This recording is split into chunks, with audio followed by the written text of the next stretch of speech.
Let's have first our energizers. We all know there's a lot of happenings in our country or in our when it comes to politics. But so let's you know what the song of Barney like I love you so much. Let's use this song to spread love. Okay, let's go. Okay, do you know what that song is? Do you know how to song that song? Yes, teacher. Okay, now and let's also add the of that. Okay, 1, 2, 3, go. I love you. You love me. We are happy family with a great big heart. You can hug your classmates. And a kiss from me to you. I love you. Again, everyone. 1, 2, 3, go. I love you. You love me. We are happy family with a great big hug and a kiss from me to you. I love you. Okay, clap your hands, everyone. Okay, before you take the seat, please pick up piece of paper also arrange your chairs.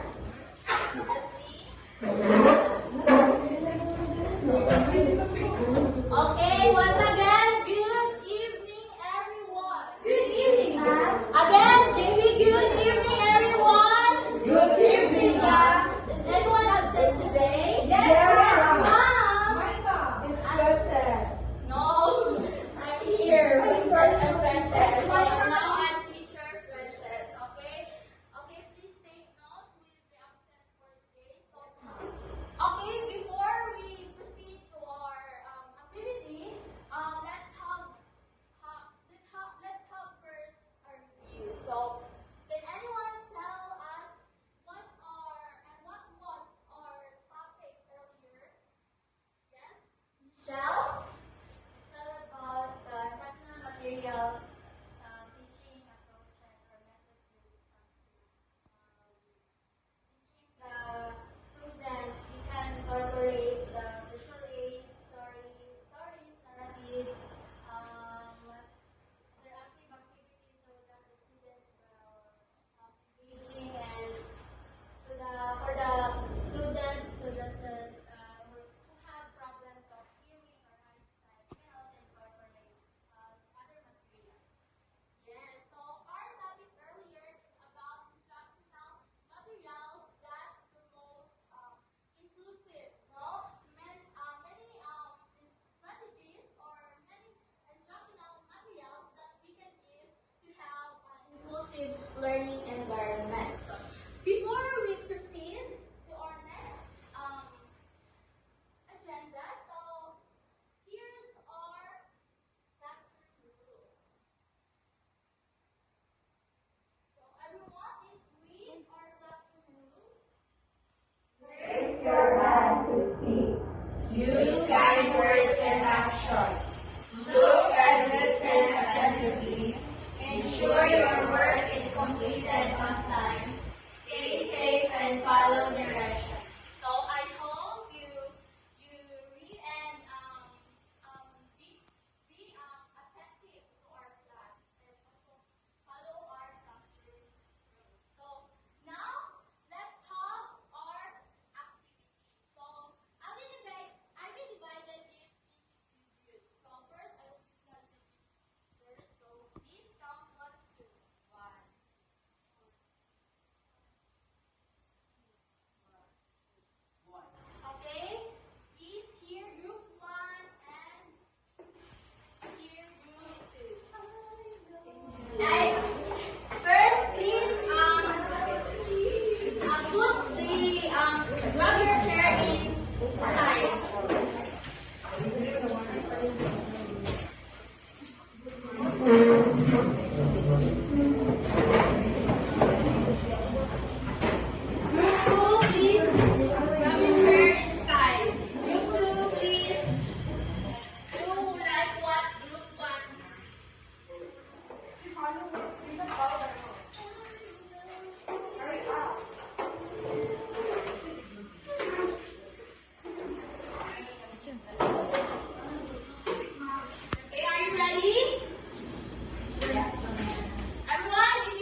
Okay, we have Bobby in group 1 and group 2 is dismissal.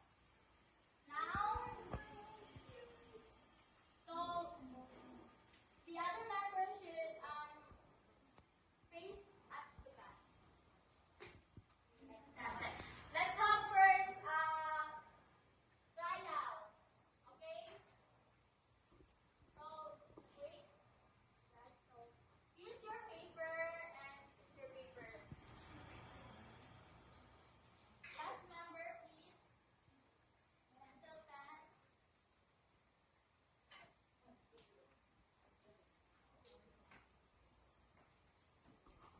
Okay, let's have first a tryout. Okay, whoever wins this game or this activity will have a prize after the class. After the class because I'm going to buy the prize. It's ice cream. So,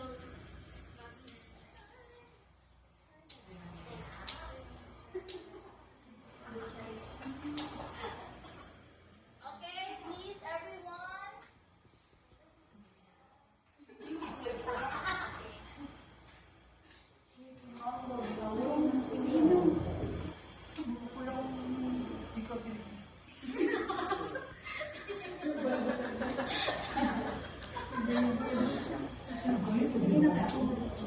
Are you ready?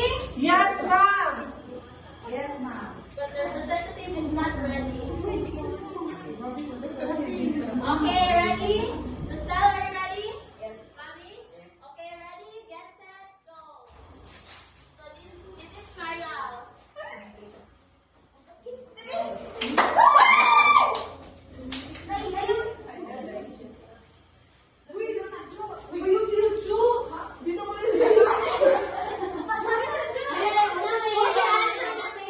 It's okay, it's just a trial, everyone.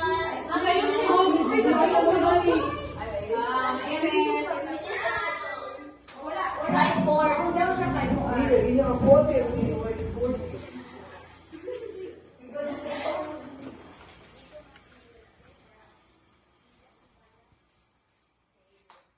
Okay? Did you get it? Get it!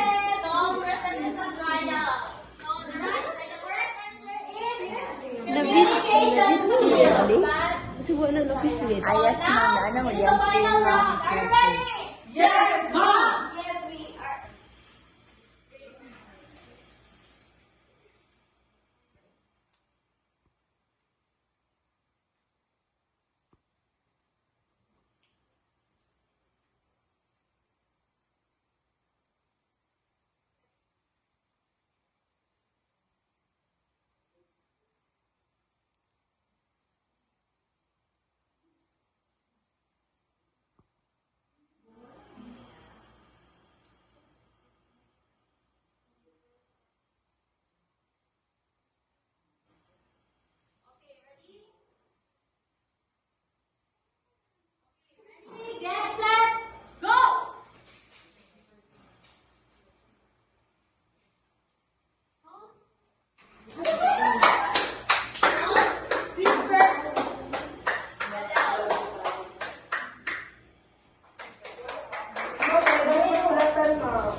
understand and manage your own emotions. So it's involved emotional intelligence.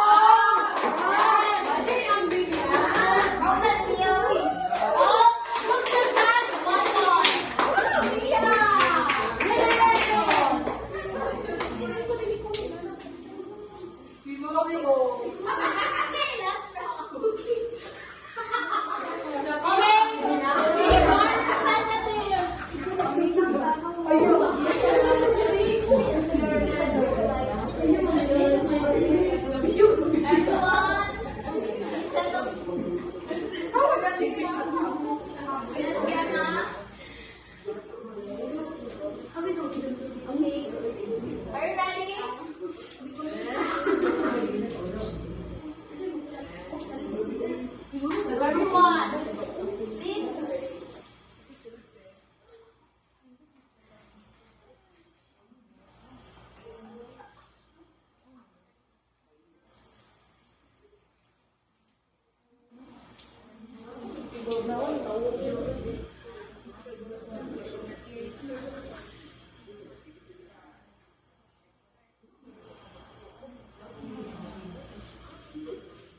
Okay, ready?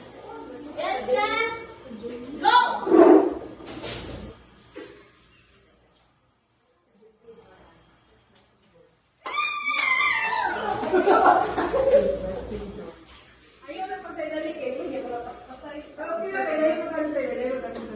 Finish! Okay, the correct answer is reflective. So this is the last round, final round. Who will win in this round will speed reading. Okay, please back to your line. Please pick one representative and appear in front. Yes.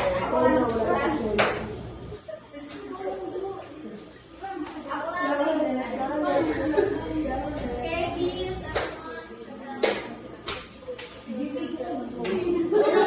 Don't share your answer.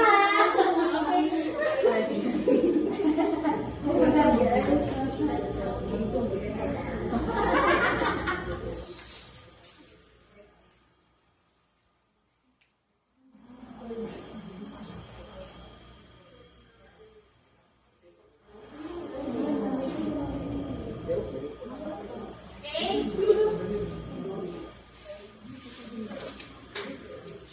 Okay, ready?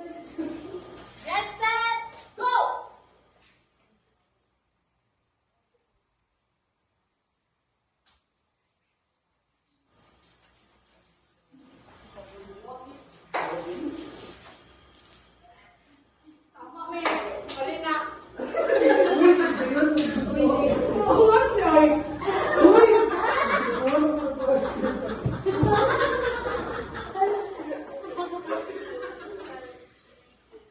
Okay, the correct answer is you both wrong. The correct answer is values clarification exercise. Activities that help people explore and understand their personal beliefs, priorities, and ethical choices in life. Your personal values in life. Everyone, please go back to your line and pick one. Okay, this is the last round. Okay,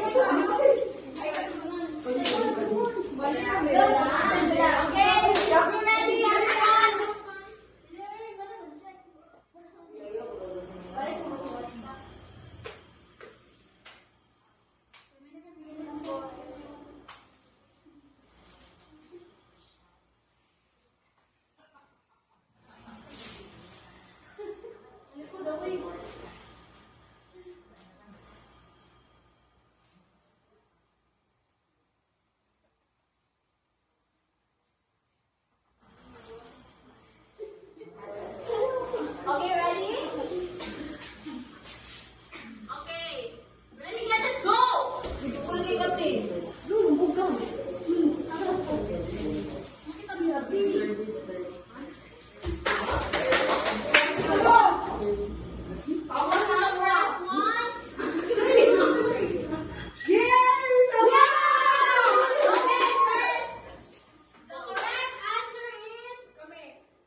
So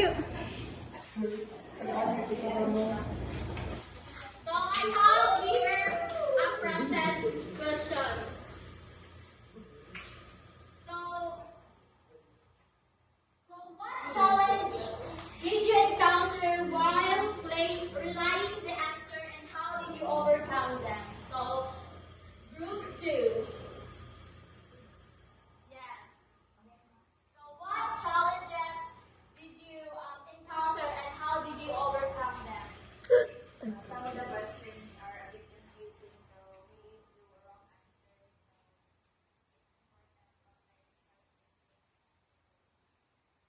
So, what skills do you think you gained from these activities? Yes, Grandma? What skills do you gain in these activities? We gain skills in yes, and also communication.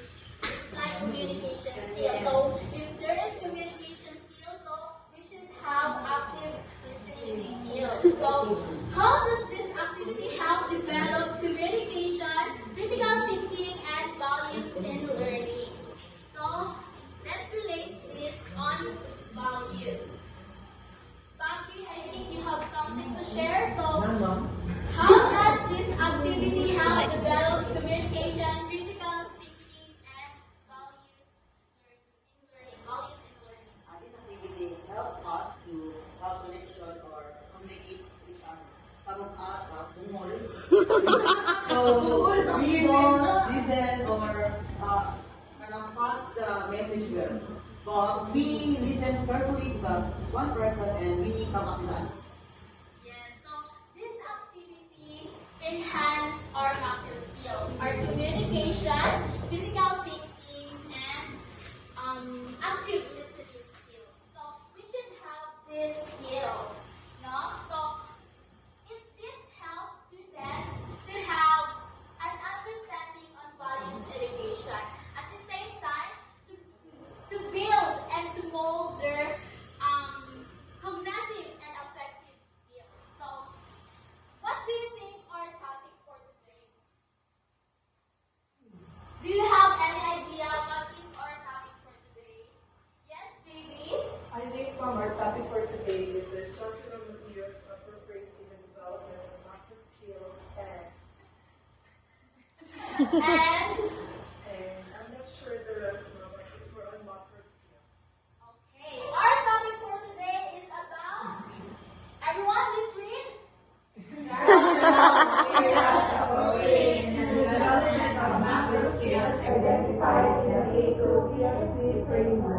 Okay, before we proceed to our discussion, so here's our learning objectives.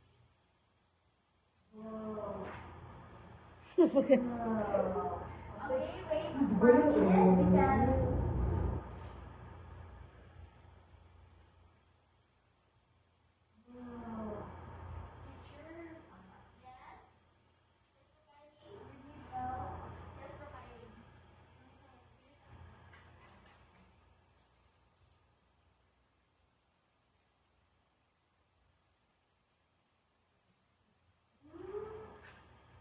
Sorry for that error. So here's our learning objectives. So I hope we achieve all of these learning objectives at the end of our discussion. So now let's proceed to our main topic. Again, Bobby, what is our topic for today? Our topic for today is all about instructional materials and appropriate in development of math skills. So this involves instructional material. So appropriate to develop our math skills in identified the K-12 and the SPP framework. So the first one is communication skills. Please Gemma read the definition of communication skills. Materials that encourage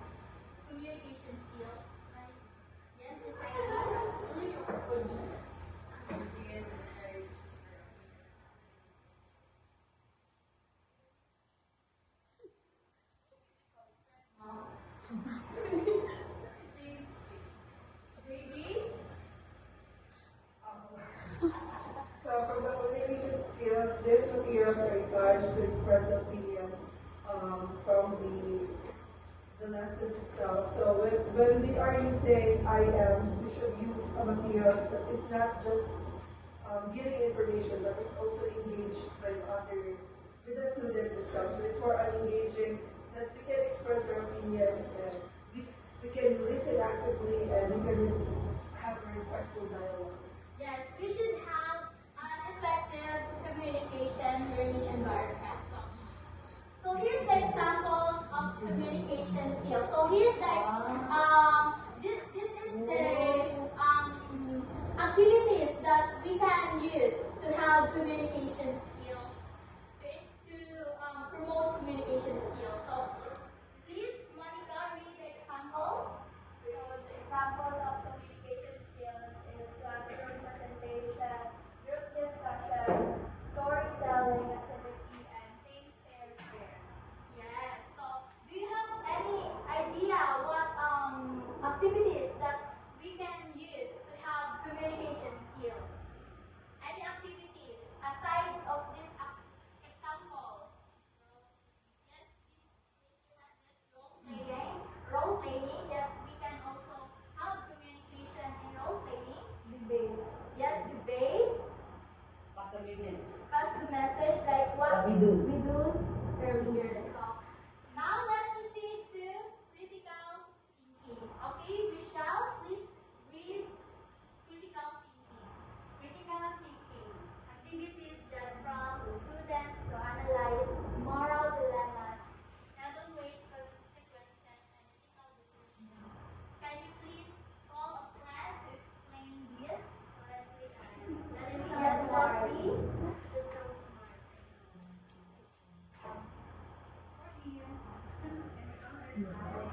Our students are thinking outside the box that possible answer on questions. Yes, Leslie said that you let your students think out of the box. So you need to encourage your students to think critically. So something new, something engager, something that will engage in the classroom. So here's the examples that we can use to have critical thinking. So please, Bobby, read the examples. For this worksheet, comparing, construct an idea, case study analysis. Yes, do you have any idea what activities that we can use to have critical thinking? First week, one word. Or fix one word? Yes. Venn diagram. Yes, Venn diagram. So we need to think logically or we need to be knowledgeable. So we need to think critically. So the next is empathy and emotional. John, please read the definition. Empathy and emotional intelligence. Resources that foster understanding of others' perspectives, emotions, Can you call a friend who wants to explain? The teacher should have foster or empathy to the students. The teacher should have intelligence in emotional to guide the students so that the students can easily understand the teacher saying or the activities. So the teacher should have feelings Yes. on the students or understand what students' own perspective. So here's the activities that we can conduct to have empathy and emotional intelligence.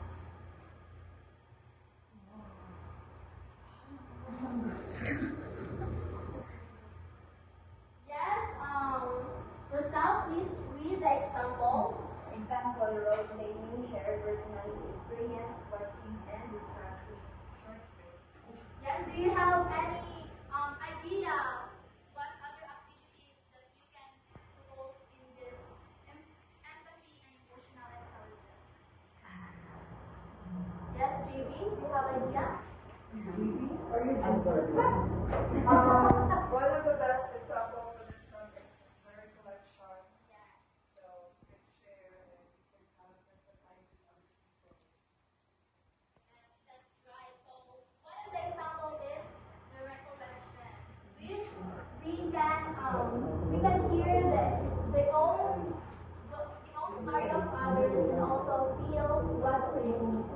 Okay, next, let's proceed to our next topic. So, the next topic is, everyone please read. Instructional materials appropriate for the effective domain of learning. So, the first one is reflective journals. So, yes, Lumairi, please read reflective journals. For personal reflection and introspection on moral values and ethical principles. So, can you call a friend to explain what you have read? Yes, Gemma?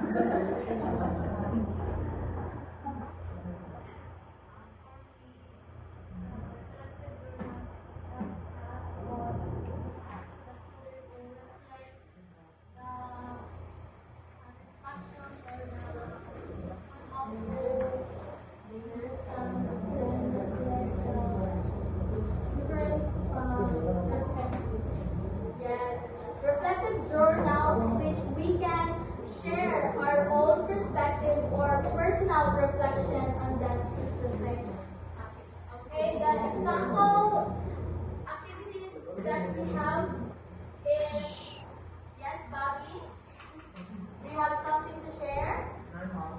Okay, please read the example. Reflection on personal experience, daily gratitude journal, letter, spirit with yourself, ethical decision journal. Yes, that is the example of reflective journal. So do you have any idea? That we give in our school sa we write a journal book, Yes. of what we learn to discuss. Yes, that also involves our personal reflection, our personal perspective on a specific. Diary as well. Yes, diary. So next is values clarification exercises. Yes, Leslie, please read the definition. Activities to help students identify and prioritize their own values and beliefs. Yes, all of that.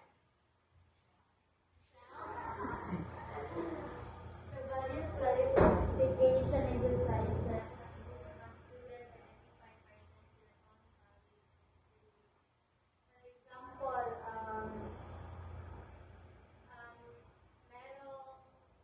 merong merong activity ang teacher na need need hindi need nakapalgada nila merong dance activity.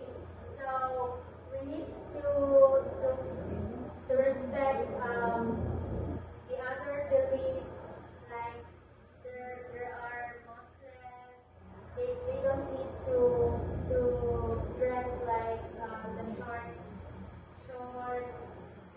skirts. That's one of the So you need to respect others, cultures, and beliefs, and also values clarification exercises promotes inclusive learning environment, in which you have to encourage students to prioritize their own values and beliefs. So the example of these are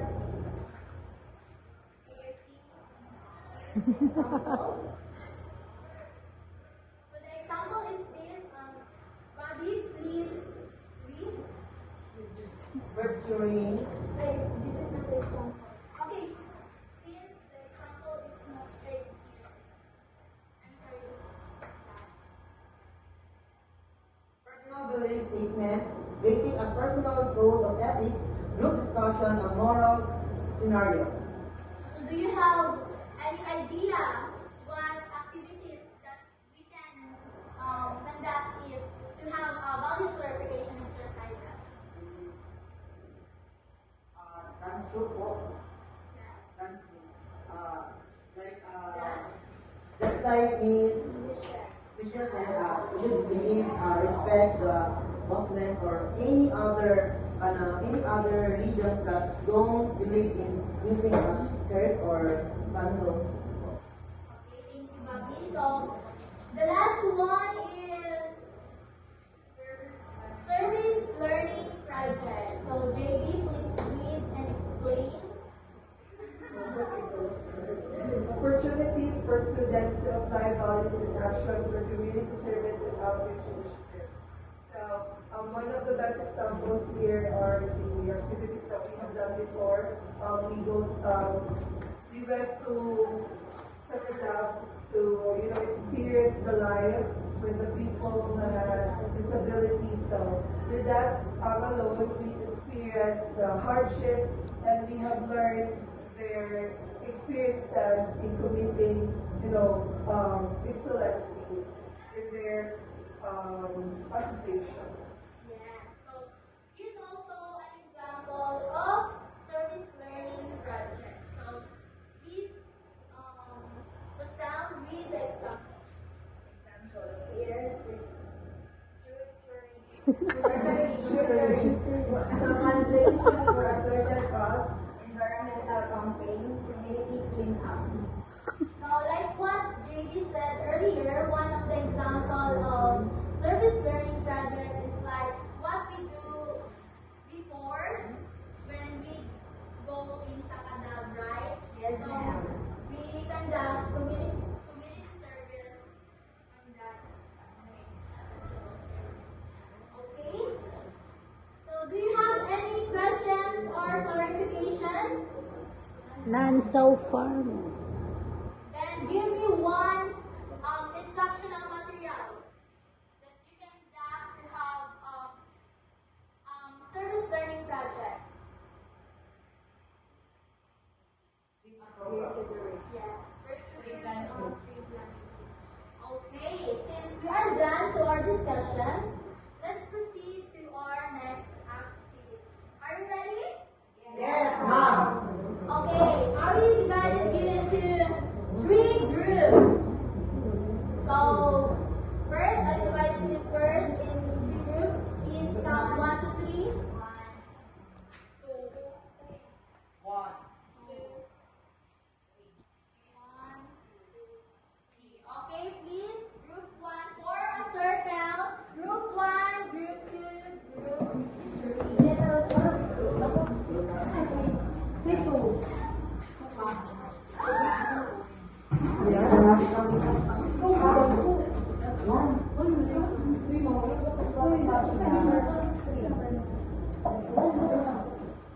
Please form a circle. Group 1, group 2, group 3.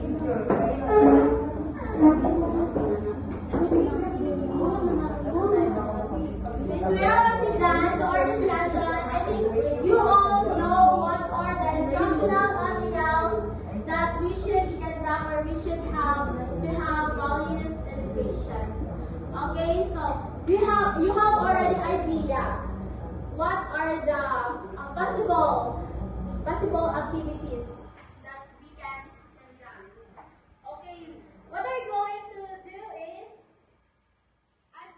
I have here paper that has different topics. Then I give you also questions that you need to answer based on what topic you have.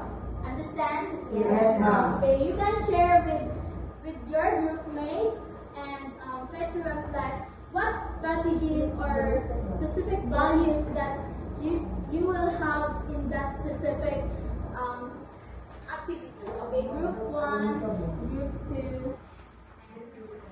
So after that, I will be picking one who will going to present that activity. Okay, you can start now. I'm so sorry, class. So I forgot. So you need to pick here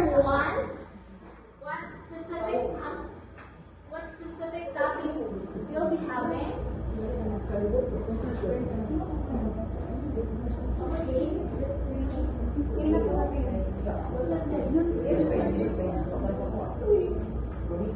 Okay, group 1, what topic you have? Group 2, Service learning project. and yes, group 3. Values clarification exercises. Yes, I think we have idea of that since we discussed that earlier. Okay, you can start now. I give you 5 minutes to do the activity.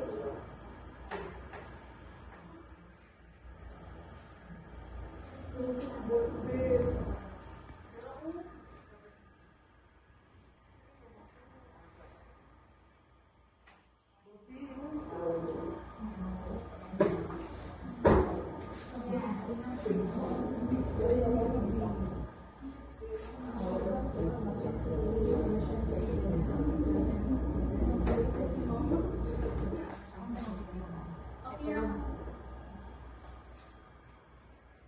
Thank you, Mom. Yes.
Everyone listen. Please write the name of your member at the back of the paper.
You only have 3 minutes.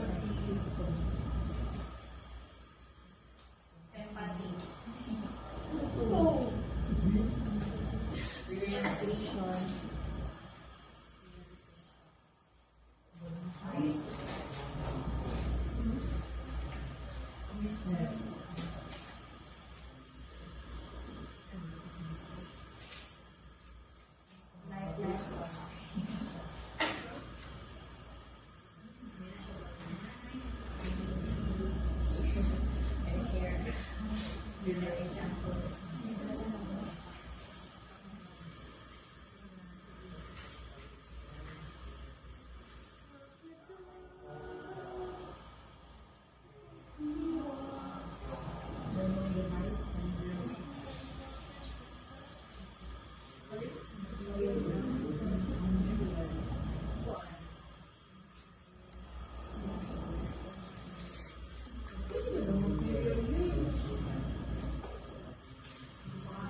Two minutes left.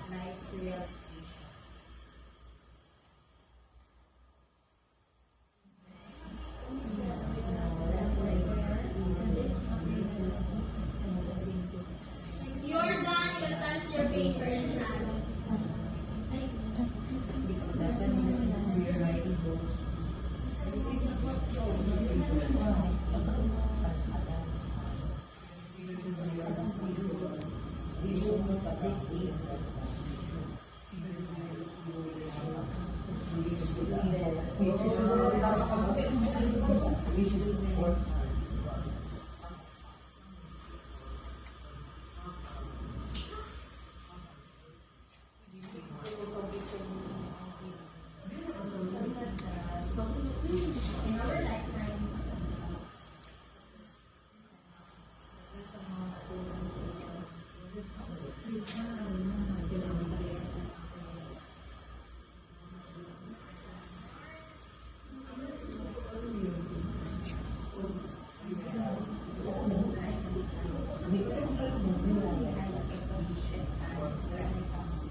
Done na kayo?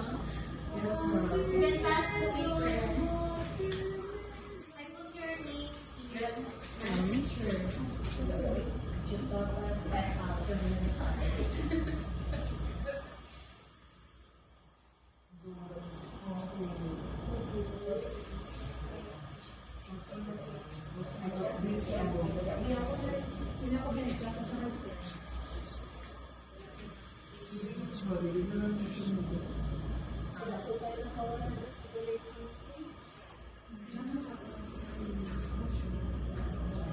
John Benedicto.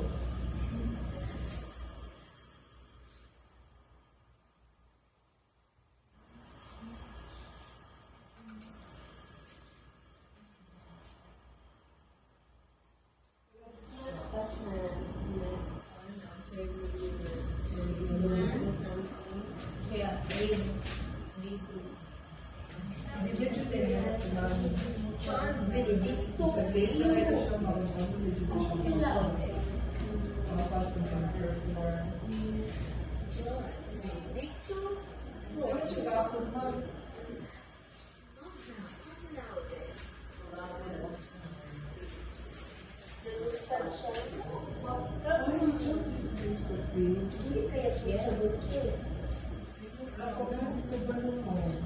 Nag-take mo siya pills, ma'am.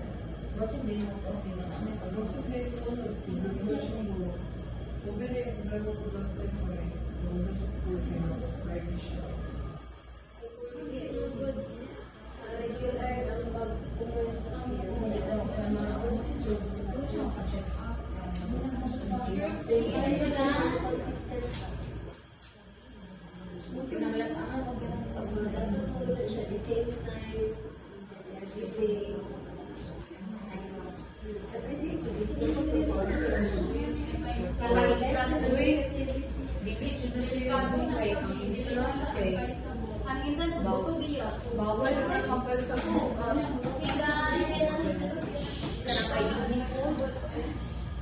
So now, you're going to present your answer. So, JB, please pick a number. 1 to 3.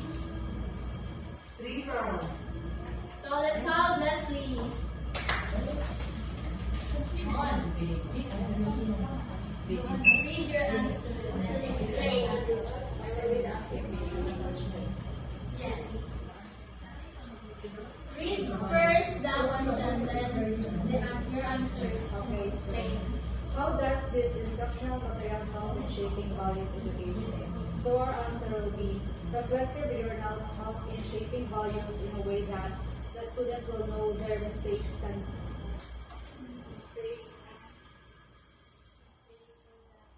so that they cannot do it again. Number 2, what specific values can students learn from it? So our answer will be the specific values students learn from it is forgiveness. The last one, can you share a real life example where this material will be effective? So our answer will be, in our real life experience in Sakadam, we realized that we should be thankful with the life we have. We can able to make or do what we want. Yes. Okay, please clap your hands for you. Leslie, please pick a number 1, 2, 3. 1. Let's have the totos. Ikaw talaga, Tindara. Nagkukusok-kusok ni JB. May gusto. So, Good evening, everyone. We are the group. So our question is, how does this instructional materials help in shaping values? Our instructional na is about service learning fraction. So our answer is SLP helps students develop values through action with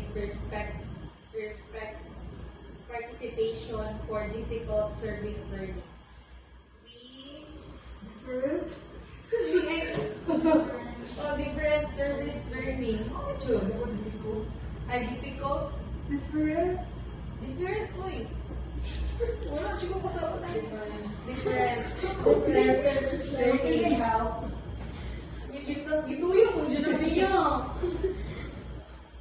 So we can have direct experience in what is happening in our society. Kasabot ka naman. So the second question is, what specific values can students learn from it? The first is empathy. The second is sympathy. And the third is commitment. So the third question is, can you share a real-life example where this material would be effective? So we went to Sakadab Association and we have a lot of life realizations. Even though they are disabled, they show us that they can be able in life. Jototos et al. 2025. Okay, please clap your hands for you. Okay, totos, please pick a number 1, 2, 3. 1, 2. 2. Let's have incarnation. Ako'y nag-answer sa copy.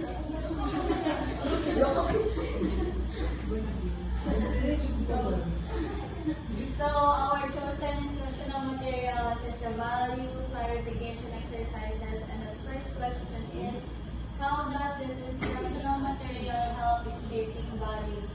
So value clarification exercises helps to develop empathy and patience for the students. There's also a help for them to reflect, assess, and evaluate diverse situations in real-life settings. It shapes also the emotional intelligence of the individuals to see and balance the positive and negative judgments towards diverse scenarios. And second question is, what specific values can students learn from it? So there are many, and these are respect, empathy, sensitivity, understanding, patience, kindness, camaraderie or teamwork, and self-awareness. And the third question is, can you share a real-life example where this material would be effective? So, when you are having a group discussions with your team members, you have to always give attention, respect, and sensitivity towards them to ensure that they will feel heard and accepted. Just like in conference meeting or just like what we do in Sakadam. Okay, thank you. Please clap your hands for group 3. So, as we hear, we have a lot of instructional materials that we can use to have a meaningful learning environment. So there are also values that we can we will have we will be having if we use different instructional materials. So each instructional materials have their own values. So here's the question. So I have a question. Why is it important to use different instructional materials in teaching values? Let's hear from the group 1. So the question is, why is it important to use different instructional materials in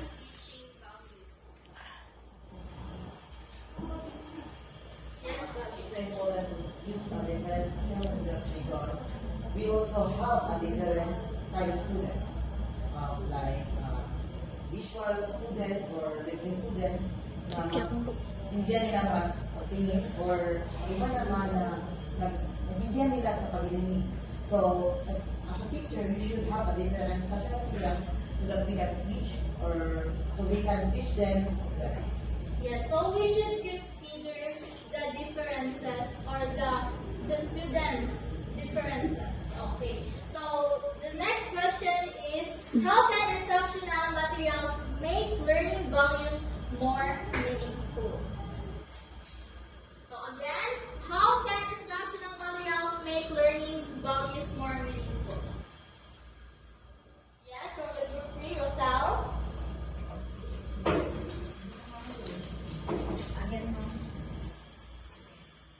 So the question is, how can instructional materials make learning values more meaningful? Are they dedication to do that your instructional material? Yes, can anyone wants to answer? And also, the teacher should have amusing or active activities so the student can learn to the lesson.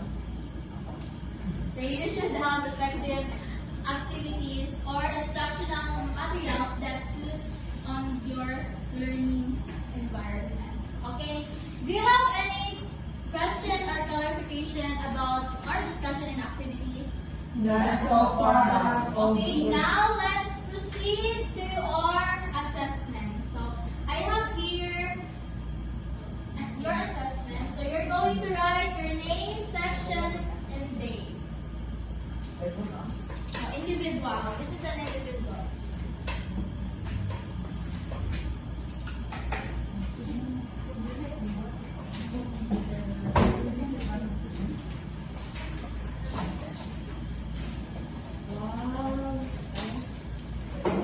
So before you answer the assessment, please arrange your chairs. Everyone, please arrange your chairs.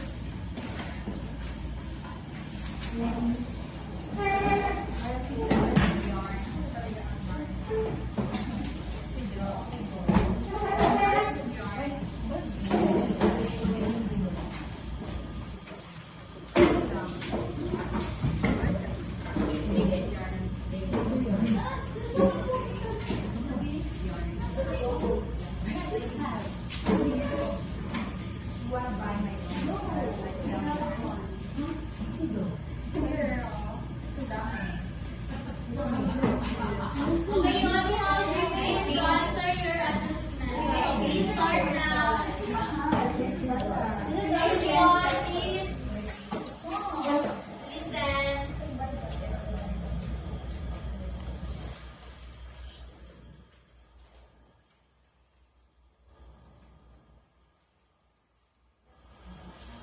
If you are done, you can pass your paper in front.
Tapos na ba lahat?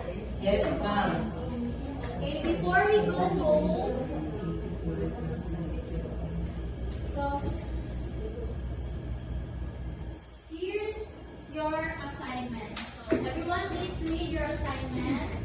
Create a simple classroom activity using appropriate instructional materials to develop macro skills and values education. Okay, the deadline will be on Monday. So do you have any questions about this? Okay, can you please stand up? So, but before we end our class, so let's go back to our learning objectives. So did we identify instructional materials? Yes, ma'am. Okay, did we justify the importance of instructional materials? Yes, ma'am. So did we create a simple, and yes, we were going to create since this is our assignments. Okay, so now if you have learned something today, then clap twice. Okay, now, Rokaili, please lead the closing prayer. Father, the Son, and the Holy Spirit, and glory be to the Father. As it was in the beginning, is now, and ever shall be, world without end. Amen. Our Lady of Assumption, this Rosary Jesus, your Son. Father, the Son, and the Holy Spirit. Amen. Okay, you can go home now. Bye, ma'am.